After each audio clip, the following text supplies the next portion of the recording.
குழந்தைக்கு நேர்ந்த கொடுமை, விமான பணிப்பெண்ணுக்கு நேர்ந்த கொடுமை என இந்த கொடுமைகளில் ஈடுபட்டதே திமுக நிர்வாகி ஒருவரும் திமுக கவுன்சிலர் ஒருவரும் தான் என்பது செய்திகள் வழியாக எல்லாரும் அறிந்த ஒன்று. இதையெல்லாம் தடுக்க வேண்டும். பெண்கள் பாதுகாப்பை உறுதி செய்யும் வகையில் ராணி வேலு நாச்சியார் படை ஏற்படுத்தப்படும். சாதாரண உடையில் இருக்கிற இந்த படையைச் சேர்ந்த பெண்கள் பாடி கேம் உடன் ஆங்காங்கே பாதுகாப்பு பணியில் இருப்பார்கள். இந்த திட்டத்தின் கீழ் மாநிலம் முழுவதும் 500 குழுக்கள் அமைக்கப்பட்டு பெண்கள் பாதுகாப்பு உறுதி செய்யப்படும்.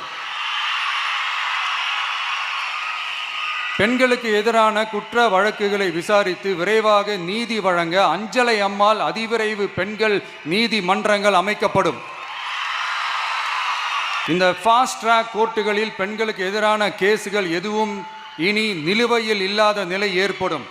விசாரணையும் முறையாக நடத்தப்பட்டு தீர்ப்பும் விரைவாக வழங்கப்படும். இதுக்கு தான் மகிழா கோர்ட் இருக்குதே அப்படின்ட்டு சில பேர் கூச்சல் போட ஆரம்பிச்சிருவாங்க. ஆனால் இது நம்ம பெண்களுக்காக மட்டுமே.